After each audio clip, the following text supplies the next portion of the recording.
Evolutionary Podcast coming your way, guys. This is the extended version. The part one was 323. This is 333. Stevesmi here and Rick in the house. What's up, buddy? You lost us over the numbers. What was part one and then part two? You said 323 and then you said 333. Yeah, you're right. I'll redo it. No, you don't have to redo it. Just go over. Okay. I'm not even going to edit this out. People are going to know we fuck up sometimes. It's fine. Go ahead. Okay. All right, so guys, you just listened to 332. This is part two, which is 333 Q&A. Stevesmi here and Rick in the house. What's up? Hey, what's up, Steve? What's up, guys? How's everybody doing out there? All right, so let's get right to it, man. What steroids should you never mix together? So when I first saw this question, I'm going to approach it through stacking. In my view on stacking steroids, guys, I came out with an article a couple years ago. It's on the forum, and I'll link it in the description about how to stack steroids. There is a method to the madness of stacking steroids, and if you learn how to more effectively stack steroids, you can save yourself a lot of trouble. You can save yourself a lot of money. You can save yourself a lot of avoiding side effects. You can save yourself a lot of health detriments and libido problems and all kinds of stuff. So really, check out that article in the description. But let me go over some of these stacks. If you stack more than one aromatizing compound in a cycle, you can expect to put on a lot of water retention, a lot of bloat, and a lot of side effects associated with those estrogenic side effects. Opens up the possibility of gynecomastia, bitch tits. Opens up the possibility of insomnia, high blood pressure, heart strain, bloat, water retention, having smooth, round muscles instead of being ripped and vascular.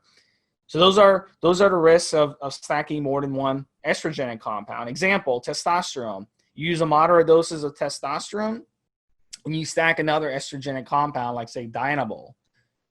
You're going to get a lot of bloat. Those two are probably not really good to stack together at moderate dosages, at least. You could run a low dose of testosterone and a low dose of Debol together, and you could probably get away with it. But, I mean, running a moderate dosage, say you ran 500 milligrams of test and 50 or 30 milligrams of Debol, you're going to bloat. And for some guys, they don't mind that.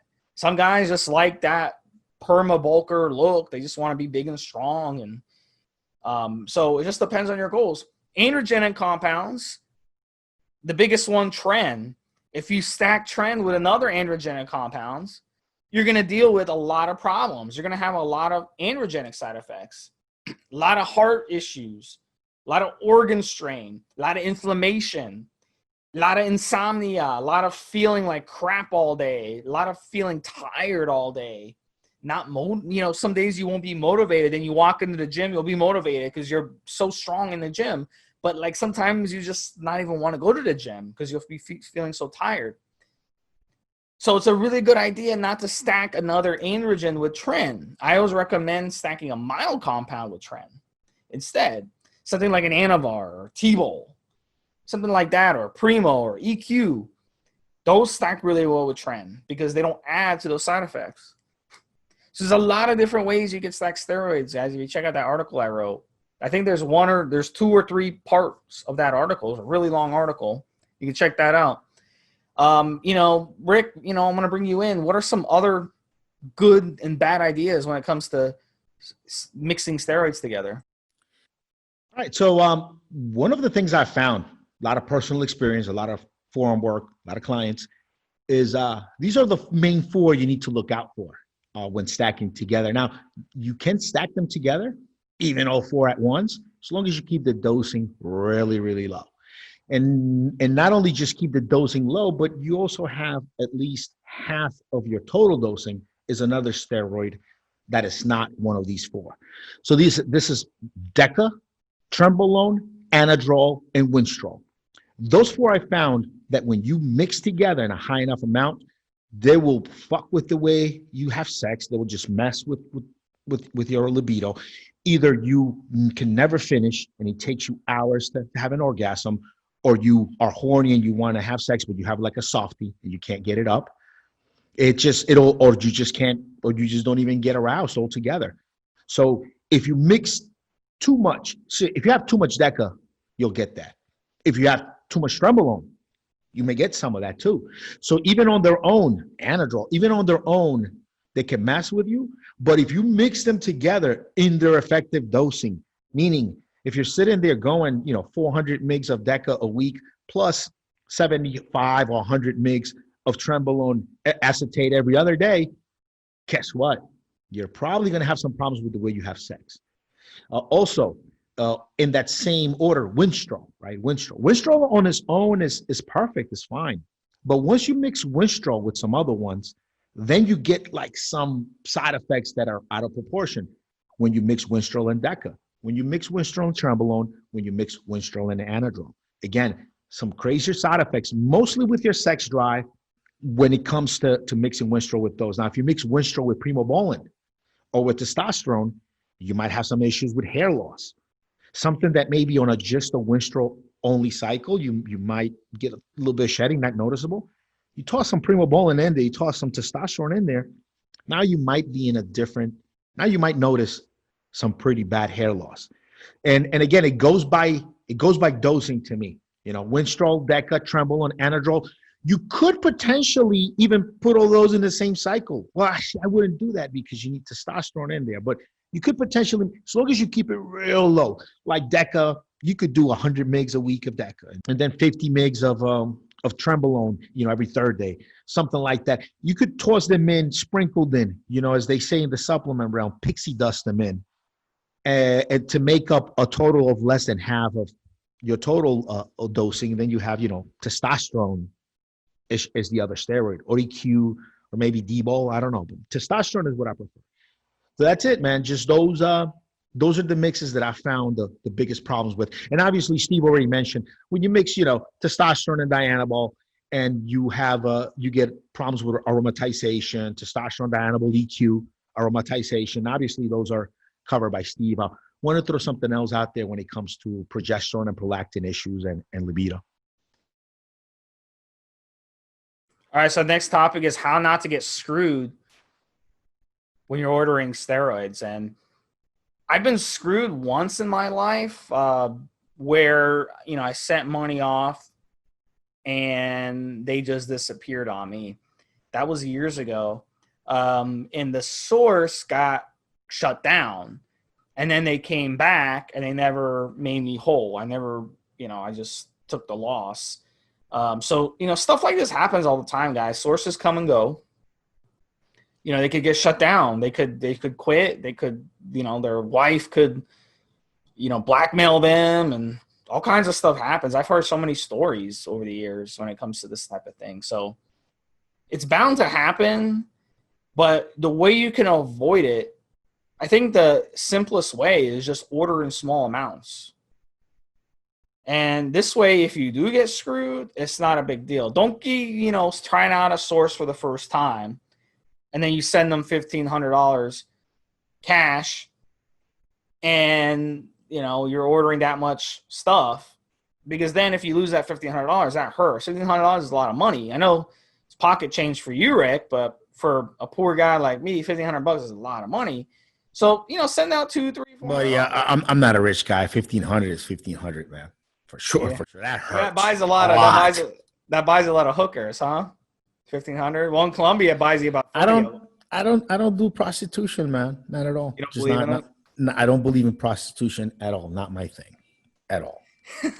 All right, so yeah, so I mean, small amounts, guys, and then just check in. Like, do your homework on these sources. Don't just take some guy's word for it off of Reddit or Instagram or something, and do a little homework and background check on these guys and check to see, if they got a lot of customers that are satisfied with them. See if they have reps on the forums. If they got reps on the forums, then if something goes wrong, you can always just hit up the rep and tell them, hey, this happened, that happened. And the reps will, try to make things right for you. And if they don't, everyone's going to see that they didn't make it right for you. And, they're going to do their best to kind of help you out there. So that's a good idea. What else, Rick? What's another way you can kind of prevent yourself from getting screwed? Mainly just reviews, knowing the sources. If you have a gym source, having a gym source is usually decent because you can look the guy eye to eye, and if there are problems, usually someone who has to see you and run into you is less likely to screw you. But also good guys online, good sources online that deliver, good local places that have decent pricing and you can still get good stuff from. Again, going on the forums, seeing the latest reviews of the sources, make sure that the sources are out there and are active. If the source is out there and is active and is known, and there are other customers that interact with the source, and you could see some of the conversations, there's a pretty no-brainer there at that point. But it's always tough. It's always tough to know if you're going to get screwed or not. Some sources that carry several different brands, they don't know when one of these brands decides to go bad, and they're not testing batches of made product, in the packaging when it comes in. So you have to, first of all, you got to know that this is, criminal activity, unfortunately, and we have to find, black market sources. And when you're in the black market, there's little to no regulation at all. You just can always get screwed. So it's just part of the lifestyle, unfortunately. But things you can do is make sure you build that trust, and make sure that you can see what they're up to. Even after every order, even if you've been ordering for the same guy for 2-3 years, you still want to go circle back and see if recently he screwed anybody, if recently their name is out there and is tarnished, because a lot of times they'll keep taking money as they're going out of business, as they're retiring, as they're sitting in jail waiting for a lawyer. One of their guys will be picking up money, and you'll never see it. And a lot of times it happens because people that have gotten 2 or 3 or 4 packs across a couple of years from them, they don't even go back and check and see if this person is still legit, what their rate ranking is like today. They just email them, say, hey, I want this, and maybe the guy is known to have gone bad months ago. And he's not out there on the forums talking. He's not out there on social. He's not out there anywhere doing anything. But he's waiting for old contacts to email him again. And he's just going to take their money. It's just so main thing is keep up with it. Stay on the forums. Keep up with the sources. Make sure that they're talking. Make sure that they're out there. Make sure their customers are talking.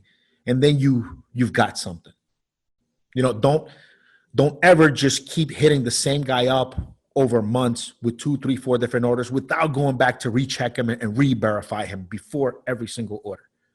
If we're talking, mail, if we're talking about a guy in the gym, I probably know other people that buy from him. I probably would go and ask people what they just got from him, if it was good or not.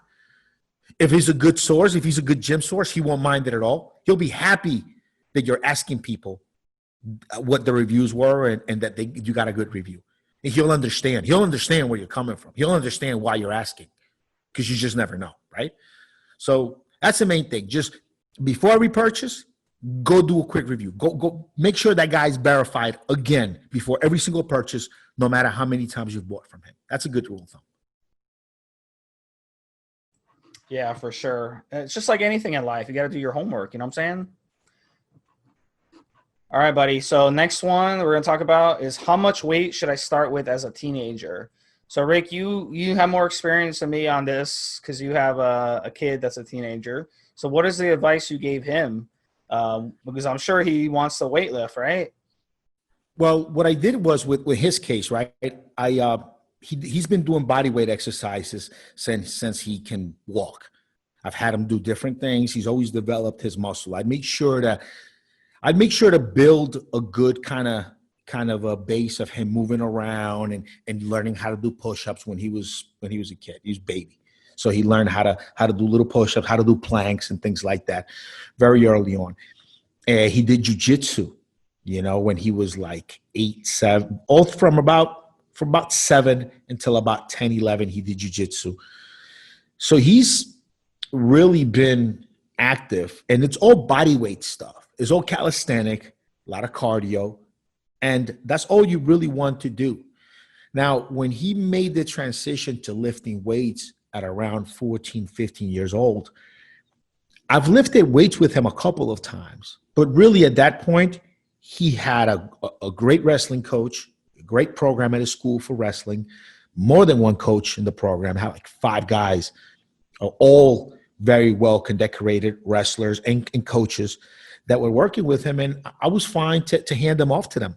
You know, I didn't feel like I needed to go in the weight room and dictate what's going on.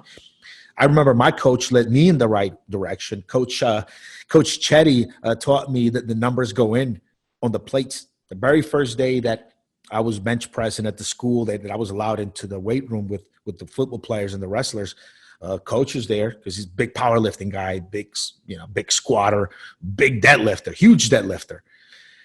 He had a competition going with the janitor guy. Was also a big competition dude. He was just a janitor there, and him and Coach Chetty would try to outbench each other. And he taught me numbers and so I was fine to let him be in the hands of his coaches. But yeah, ideally just body weight exercises until you're about 14, 15. Then at 14, 15, you could do some weight.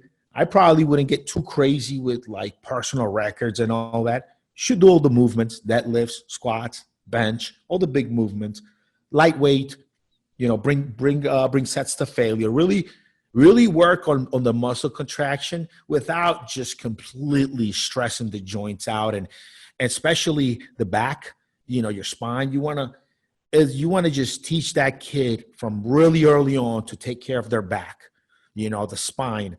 You know, most other injuries and most other things you can really bounce back from really good. But man, if you don't watch your back, your spine, back posture, you start cheating when you early on and all these things, man, your back, you have to really take care of long-term. Even something as simple as a wrong sleeping posture could put just one section of your back will age faster than the rest of your back because of a bad sleeping posture.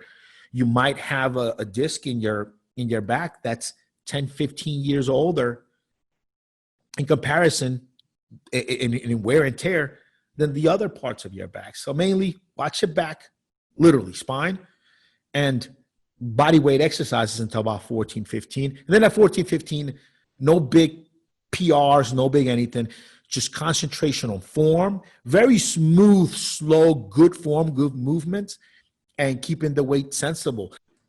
I think starting out just with the bar, Rick. How about that? Like if you're doing a bench press, start with the bar. You have to, because the first time you get somebody on their bench, they push one arm faster than the other and the bar goes sideways. So yeah, anybody, even a grown-ass man who's been doing push-ups, the first time you get him in a bench press, under a bench press, they're going to twist that bar every other way. So yeah, obviously, if you're teaching them, right, the bar, yeah, that's all you need. Yeah, I mean, you got to learn proper form. It's just like learning how to drive a stick shift. I mean, you know how to drive a stick shift, right, Rick? Yeah, obviously, yeah. What do you mean, obviously? I mean, you didn't, you know, you weren't an adult overseas, but, you know, outside the United States, everyone drives a stick shift. So the first time I got a stick shift, I tore it up, man, because no one taught me how to drive it. I tore that thing up so bad. It was like smoking, you know, there's like white smoke coming from the engine. Drive a stick shift, motorcycle, boats, jet skis, ride horses, to like expert level horses. Like I could get on a pursuit in a horse. You're like a country boy, huh? You're from growing up when I was a really, really small kid, and I used to watch movies with my dad. We used to watch Schwarzenegger. We used to watch Chuck Norris. We used to watch Charles Bronson. We used to watch all these old movies. You know, the guy always knew how to shoot the gun. The guy always knew how to fight. The guy always knew how to, if he got to the barn and there was a horse, he'd get right on it and gallop out. So I felt growing up like, all right, I need to be fluent in fighting. I need to be fluent in weapons, and I need to be able to ride and drive every vehicle that's out there, at least to the degree where I'm saving my girl from the bad guys. At least. Yeah, we grew up during that macho man era with the Rambo and the Magnum PI and I never liked wrestling growing up. like I knew it was, I figured out it was just entertainment, and it wasn't like they weren't really hitting each other really early on. And I just never liked wrestling. I mean, I liked the fact that the dudes were like fit. You could see there was athleticism, but I never really got into plot lines, storylines, none of that stuff. Now, when the UFC came around and I watched Royce Gracie on the first UFC beat the fuck out of everybody, they got my attention. From the very first UFC, which the first time I saw UFC, I rented the tape from Blockbuster.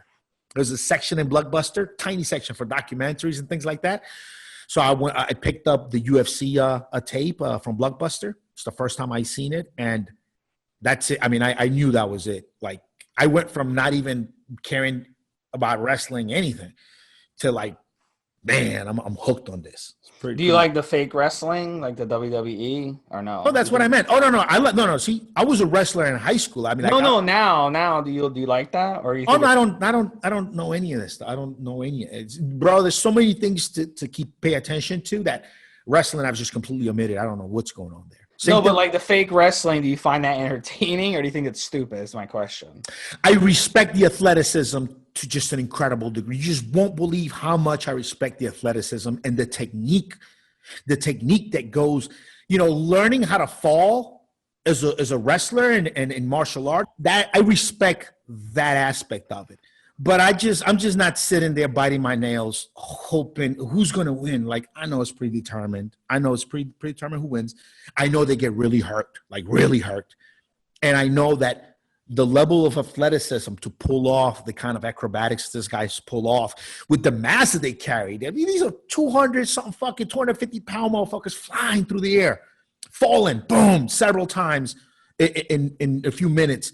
That's a lot of athleticism, and I respect the fuck out of that. Yeah, it really is. I've known some wrestlers. I've known some former wrestlers, and a lot of them are really, really messed up from wrestling. So it really takes a toll on your body. Very, very, very dangerous. Even though it's scripted, it's very dangerous. That's my thing on wrestling is it's just the line between respecting the hell out of the athleticism, because I can see what they're doing and I know what that feels like, I'm just not that interested because it's not a nail biter. Like, I think if you just follow the plot lines, you can kind of predict who they're going to make win and not, All right, guys. So next topic is, why are there so many diets? And let's go over some of the popular ones. So Rick, what direction do you want to kind of take this topic in? Well, I mean, we wanted to mention some of the diets, like the paleo, the keto diet, right?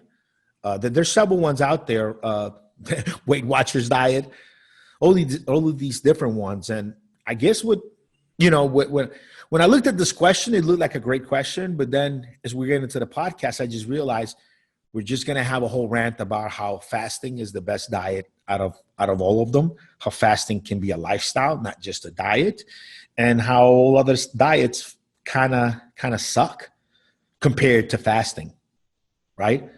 So I guess. So let me kind of take this other direction. So let me answer the question: why is there so many diets? There's always like these diet gurus and doctors that come up with a new diet, like Atkins and the South Beach diet and the paleo diet and all these. I can go through the list. There's the vegan diet. There's a vegetarian diet. There's the carnivore diet, and usually it's some doctor that comes up with it and puts it in. But let's kind of understand though, what diet can you incorporate at any time into your lifestyle to benefit you? I don't care if you're a bodybuilder competing. I don't care if you're a football player. I don't care if you're a hockey player, baseball player, if you're just a normal gym rat, or if you're just a guy who just eats and stays in shape. With the pandemic,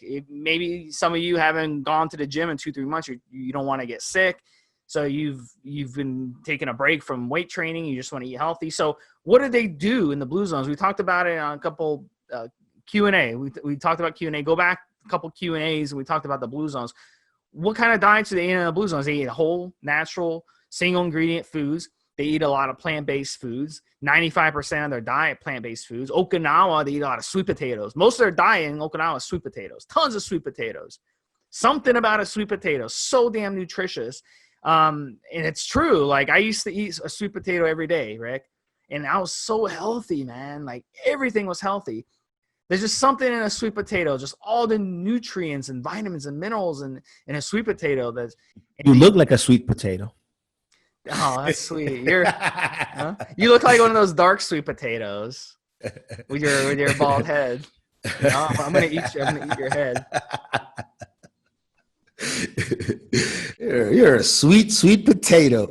You're a sweet guy. Any let's say you want to change stuff up. Just do like a plant-based diet for like 2 weeks.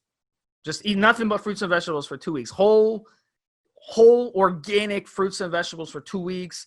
Some nuts, some seeds here and there is okay. And just do that for a couple weeks and then go back to eating meats again. But eat more fatty meats. Put more fatty meats in your diet. Instead of just going and buying, the muscly parts of the animal and just the fat-free beef, and everyone's scared of fat. Fat's bad. No. Try a high-fat diet. Try 60% of the foods I eat every day are fat, good fats. Not the bad fats, but the good fats. Lots of coconut oil in my food. I eat a lot of avocados. I did, some fatty fish here and there, nuts, lots of nuts, lots of good fats from nuts. Guys, try something different, in your diet and see how you feel, but you can always transition to this and see how you feel on it. I love meat. I way too much red meat than I should. I love red meat. I love a grass-fed burger, on the barbecue, but like I'll go a week or two here and there where I won't eat any meat. I'll just eat a plant-based diet. And a lot of guys, they get triggered by it. Some guy argued with me on social media about it. I don't know like why he's so upset about it, because I suggested that if you eat a lot of meat in your diet, that every now and then it's a good idea to, number one, fast, do a nice 1, 2, 3, 4, 5 day fast, do a plant-based transition, do a plant-based diet for a week or two just to give your gut a little break, and then you can re-add the meat in there. I don't understand why people get triggered by me saying that, because it works. Go ahead, Rick. I've looked into all these diets. There's one that I didn't pay a lot of attention to, I have to admit, and it is my job to research all this stuff, and I do. But there was one that just the idea of it seemed kind of silly to me, and I never really put much stock in it at all. Is the paleo diet, right? Where you're only supposed to eat foods that we've determined people were eating before we came to the new world, right? I just thought that was just, I hate to say it, I hope nobody's, even if you've spent enough time on this diet, don't get offended. I just think it's fucking stupid. And it's stupid because none of the foods or animals that we would be able to eat today, even if they existed before the new world, even if we're able to eat them today, they're not being fed the things, or they're not growing up the way animals and plants were growing up before the new world. So that the whole thing just goes out the window. If you think that you're allowed to have goat or whatever because there were goats in Europe before we made it to the Americas, well, guess what? Your goat now is part of his growing up regimen. He gets drugs and shots and vaccines. Not only that, that goat has been basically genetically bred over ages to be a different goat. So the fact that you're going to kind of restrict yourself to certain foods that were supposedly only have been available before a certain time, but even those foods that you're restricting yourself to are not being brought up, raised, are not really available in their original form, then, that diet is just a great idea on paper, but in actual practice, you just won't be able to get off. Well, cows didn't even exist in the United States until the early 1900s. I mean, and dairy didn't even exist in the United States. Well, I think the whole premise is like some of the stuff that we adopted as food when we got to the New World, which I believe was like corn and like tomatoes and things like that. I haven't looked, but like before a certain time, and I think, yeah. So paleo is like what the Paleolithic person would eat, and the idea is that if it was available in Europe, chances are you can eat it. Right? I could be wrong. Listen, I understand what you're saying. I admit I haven't looked at it. As soon as the premise is good though. The premise of as soon as I understood that people were trying to eat like cavemen, like as soon as I understood people were trying to eat like ancient man, even though none of the foods that we consume today are anywhere near close to the foods that were available during ancient times. That goat is a different animal. That pig is a different animal today than it was back then. So they're domesticated. Completely different animal. So you just can't pull it off. It can't go past just an idea on paper, bottom line. But the thing about it is a good idea. It's a good premise. The problem is executed poorly. I'll give you an example. Like if you go on these gurus who push the paleo diet, they're saying that, you can go to Chipotle and have one of those, whatever they're, and then little salads with the meat in it and stuff, but they don't understand that they use sunflower oil, and we talked about it on the last podcast. They use sunflower oil in that food. It's a refined oil. It's just very hard to execute. Yeah, it's very hard to execute. But I mean, also another thing too, the amount of food that one meal from Chipotle is probably what a paleo person, that amount of meat in that one thing is what they probably ate in a month. That's the amount of meat they probably ate in a month if they were lucky. In some cases, they would never even see that much meat in a month. I mean, if it's over the winter, they're not going to catch any food over the winter. They're, all the animals are hibernating or hiding from the cold or migrating or whatever. So they're never going to see that food. Another thing, the amount of food. In the paleo diet, the amount of food people consume, that's not realistic. You didn't have, restaurants and fridges and pantries and stuff. So you cannot do the paleo diet with that amount of food, and you can't do the paleo diet without instituting fasting as well. And in some cases, the cavemen, they would go long time without food because there was no food. I mean, yeah, they would. All right, so that last topic, Rick, is going to be, I'm going to tell you the last topic. It's going to be how to make your girl get over a fight quickly. So let's say you get in a big blow-up fight with someone. What do you do from there? And one of the mistakes that I made over the years is going to bed still pissed off at each other. And you got two bulls, it's like bull on bull. Nobody wants to say, I'm sorry. Nobody wants to admit that they were the wrong. Maybe you're hurt by something that was said. Maybe she's hurt by something that was said. Really, at the end of the day, I strongly recommend not to go to bed until you guys kind of squash it. Because if you go to bed angry at each other, then the next day, you tend to just act like nothing happened. You're setting a really bad precedent. And it's going to happen again. It's going to happen again. So I've made that mistake in relationships. The girl might just cry all night. She'll be really upset, and you don't want that. You don't want her to be crying all night. That's not right. She's going to hold that against you. So I really recommend never go to bed angry at each other. Even if you were the one that's wrong, at least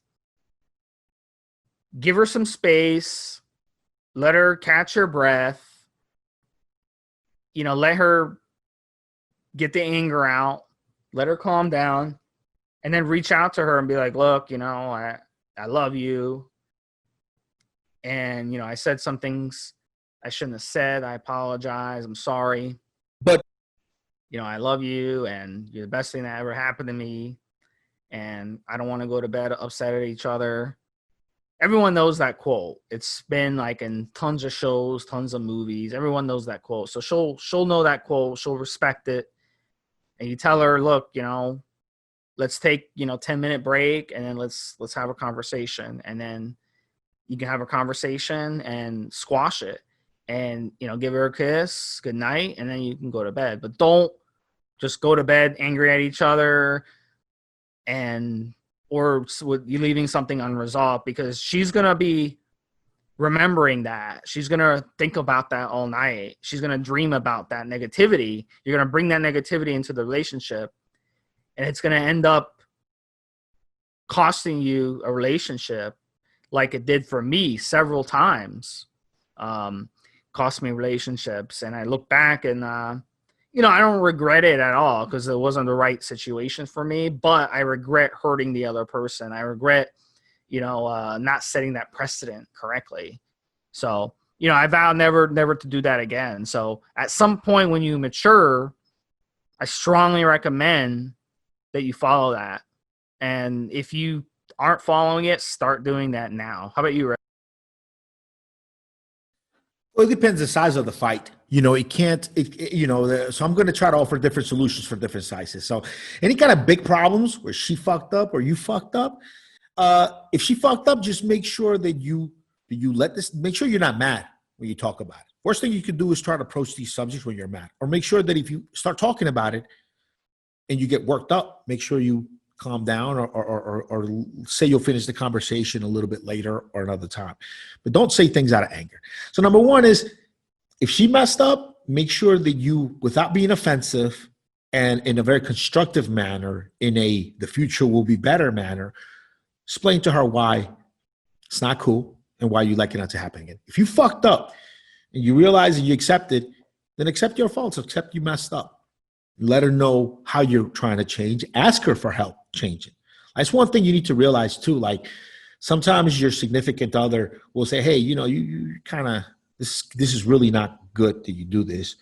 And if you accept it and you agree with her, you could say, hey, help me change that somehow. I'd like to change too. How about, but sometimes I can't help it. How about this? How about that? Little fights, if you just got little fights, if you got one of these relationships where you do little micro fights every day, just stop being petty. Stop being petty. And if the person wants to be petty towards you, just make it a practice in self-discipline to completely ignore the pettiness and just stay grounded on what's important. And maybe if that's not enough for this person to not be petty towards you, maybe they need to be out of your life. But whenever you get into one of these patterns with your significant other, where you guys are both petty, before you get upset or you make things larger than they are, you need to first stop being petty and give that a shot. How long? Depends on your relationship. 2 days, 2 weeks, 2 months, who knows? But you start to show that pattern of just worrying about what's really important, never being petty, never just looking for a reason to be upset. Always, even if she's doing things that upset you, always try to find a way in your head to not be upset about it. Just relieve yourself of any pettiness. Start there. Being petty is probably one of the easiest patterns of behavior a person can get into, and it's probably one of the most destructive ones. Because being petty is just the act, you're basically creating friction when there could be none. And then, so those are the pattern. Now, the last one, what if it's a little fight, little bullshit? Maybe you overreacted to something and then you realize you raised your voice and that wasn't cool. Like, she took too long to get ready, or she, some of these small things that you already kind of know about her and you've grown to accept that aren't really that bad in the big picture. But you overreacted about it that one time. I'll give you guys a good hack. Here's a good one. Unless it's a big core issue, like I said, unless you guys are like in petty fight. Because if you guys are like in petty mode, then what I'm going to tell you is just going to open a door for her to be petty towards you back. So this is not petty mode. This is when you messed up, you overreacted, and she's hurt because you overreacted. But it's not a big core problem. It was just something you did, you misguidedly, you responded to her like in a way that you shouldn't have, So this is what you do. As you guys are sitting there not talking to each other, because the first thing that happens is you guys stop talking, even if you're in the same room. Just wait, and then start acting normal. And I don't mean normal like just talking to her normal. I mean your demeanor, the way you look, the way you act, just act normal. Not like you don't care, not like you're trying to be petty towards her, just like everything's fine. Just give it a minute, give it a minute, give it a minute, and wait until she gets distracted. If it's not a big core problem, if it's not that big of a deal, if it's something just small and stupid you did, just wait until she's distracted, and then just go give her a hug and a kiss. You might have to wait until the next day, but just catch her when she's distracted and just give her a hug and a kiss, and make sure, and don't bring up the problem. Just try to be physical and affectionate with her again. And you'll notice that she would have, if it wasn't a big deal, would have forgotten about what happened. And while you're there, maybe giving her a kiss or a hug, she'll remember what the fuck happened. And then she'll automatically tense up and pull away a little bit because she just remembered what the fuck you did. But what you did to get her to that point is you walked around and you acted like nothing was going on, like we're fine. I might not be talking to you like we're normal because then you give it away, but you just act normal. And then you wait for the right, and you do something you've always done. Maybe embrace her from behind, or maybe grab her hand, or just do something that she naturally will always react with being reciprocal. And as soon as she reciprocates, it'll take her a few seconds, maybe sometimes minutes will go by. And she's like, wait a minute, I was fucking mad at you, wasn't I? And then you just go, oh, baby, I'm sorry. Come on. And then it's done. It's done. Some issues, and remember this, some issues or some problems, some fights are not worth having a big talk over. You're just making a bigger problem than what it is. It's like certain things, if you just don't talk about them, they really aren't problems. Okay? And this is just one of them. If you realize you kind of fucked up, you don't want to do it again, it's a spur of the moment thing, and it's done, over with, you realize that, don't have a big talk about it. And she shouldn't be that mad. She should forget. If you just let her take a few steps, go to the bathroom, go drink something, by the time she comes back, she'll have forgotten that shit even happened. Even those ladies that are kind of mean and hold on to a grudge for a little while, you can even catch them off guard. And once you give her that kiss and you grab that butt and you throw your hand and you grabbed her crotch. See, if she's your girl, you could do it if you're fine. Once you've done all of that, then she realized, she said, hey, wait a minute, I was mad at you. But you already got your hands in there. You're like, hey, listen, baby, not bad. Won't happen again. So long answer for you guys there. What do you think, Steve? What do you think about my answer, Steve? Yeah, I like it. It's a tough situation when you're, I don't know, like, I think if you're fighting a lot, it's you have to kind of evaluate why you're fighting. Is it a money issue? Is there someone unhappy? You're not compatible? Is it just the way to ease your anxiety, just fighting? And if you notice, like, her parents, how do her parents act together? Or are her parents divorced? If her parents are divorced, obviously she viewed a lot of negative stuff. And to her, that's normal to behave, to fight and argue and stuff. So, yeah, women, there's an old saying, Rick, women can't live with them, can't shoot them. And speaking of women, that's in 2020, saying stuff like that will get us in trouble. People are too sensitive for stuff like that. So speaking of that, Rick, we're going into the summer, almost to July. You know what season this is right now? Summertime. Right. What happens during the summer? The ocean warms up. What do you get when the ocean warms up? Women want sex. No, hurricanes. Hurricanes. Oh, shit. I thought you were talking about something pleasant to close up the show. Fuck, we're going to talk about natural disasters. All right, go ahead. No, but do you like where they get the hurricane names? Oh, females. Yeah, usually. Yeah. You know why women are named after hurricanes? But wait, what about Hurricane Andrew? Yeah, they're either male or female, but you know why they name them, why they're named after women? Why? Because when they arrive, they're wet and wild. When they leave, they take your house and your car. Bro, we're going to, good thing that we only have like 2 female listeners, because they'll be picketing outside of the headquarters to try to get us off the air, cancel culture, because you're sitting here making these jokes. These are jokes like old man jokes. Like, these are jokes that like your grandpappy would tell a friend at work. But today, in a podcast, you can't say stuff like that, bro. We're gonna get canceled, dude. They're gonna boycott our sponsors. Can't make jokes like that. We will get canceled. So anybody Yeah, good thing is the very end of the podcast is like, just the dudes listening. Apologize on Steve's behalf. Not allowed to make any more jokes like that, Steve. Like we could do it in private, like just you and I talking, but like you can't say stuff like that on the air anymore. All right, no more bad jokes. We'll get canceled, bro. It'll be funny, bro, because we got a decent sized audience, not huge. We're not like Joe Rogan size, right? But or Tim Ferriss, any of these guys, right? But we got a decent sized audience, and it's one of those things where there'll be like one or two angry people about that joke, and next thing you know, it's all downhill from there. Hurricane Andrew. That's why you brought up Hurricane Andrew.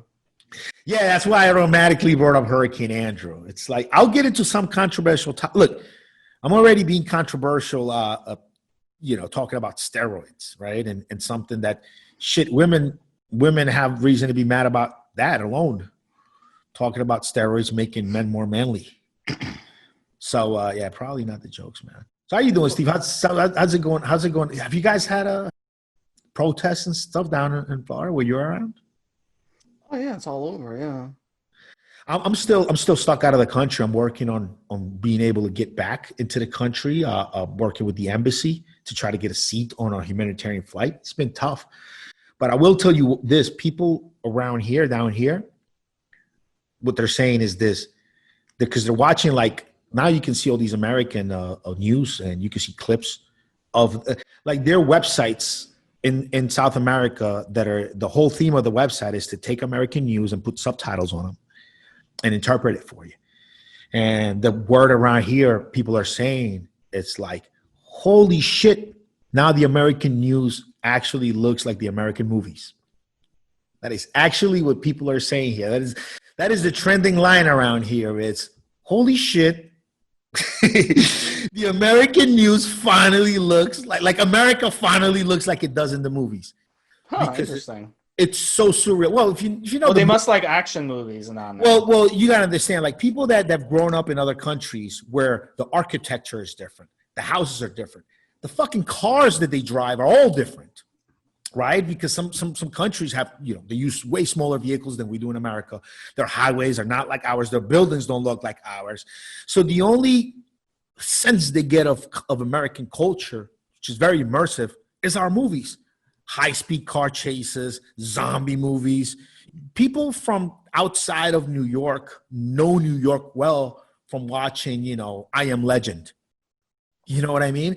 So now it's like they're turning on the television, and what they're seeing, it's so crazy. It seems like a fucking movie. It seems like a movie. Now, I definitely would stay home for all this stuff. I don't like being out in huge crowds like this. I don't even like concerts. When people are there to have a good time, I'll listen to that in my car. I don't really. What about weddings? You like going to weddings?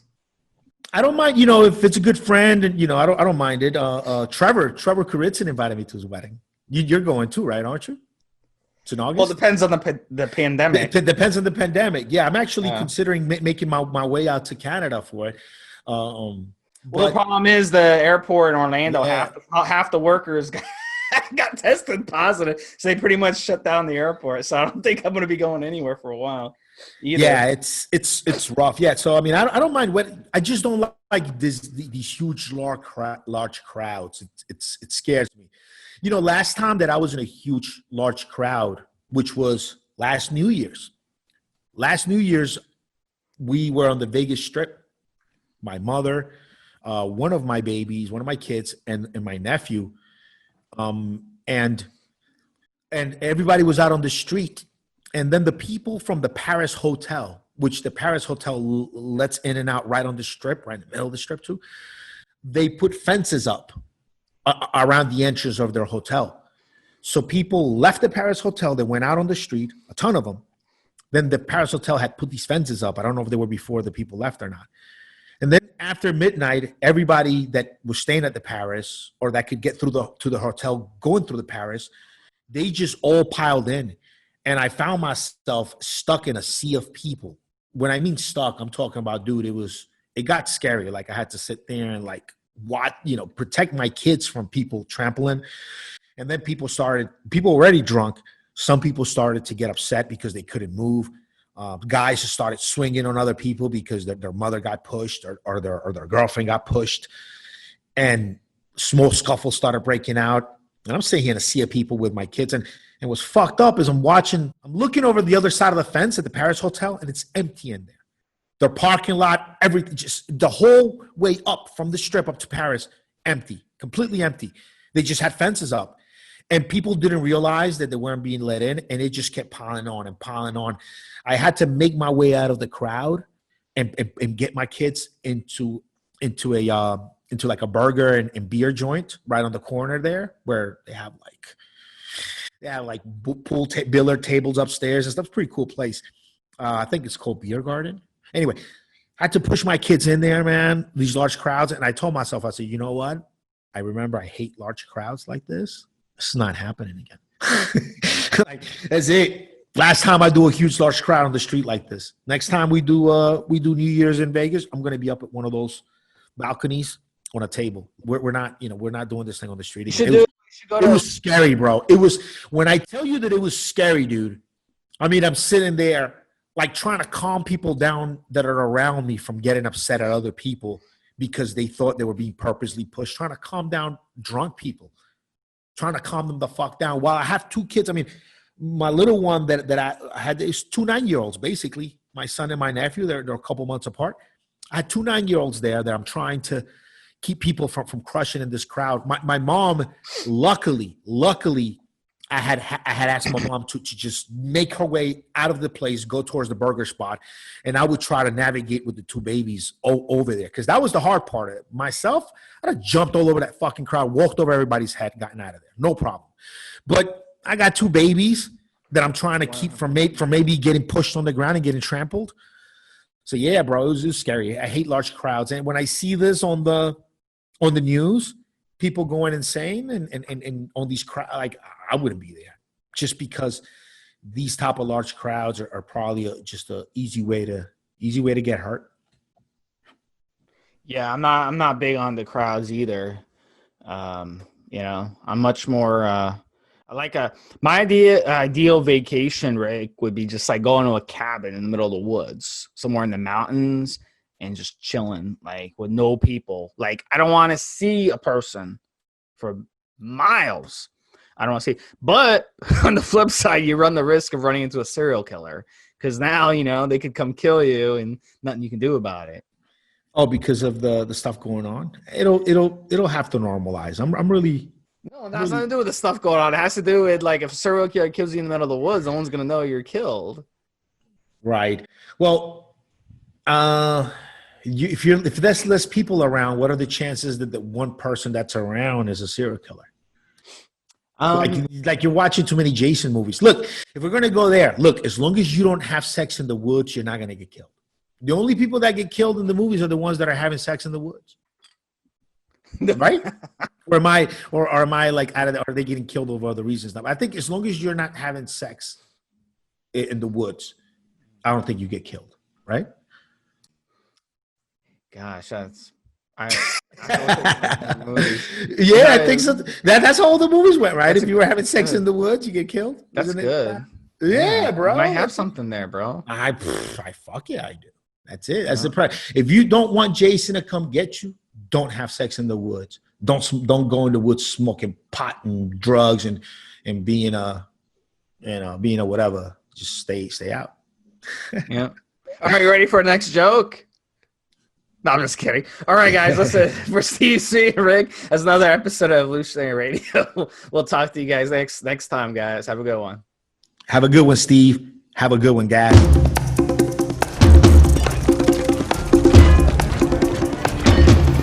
Guys, this is the required legal disclaimer. We are only sharing our experience from years of steroid use. We are not doctors, and none of what we say should be regarded as medical advice. Always check with your doctor before taking any drugs or starting any training program.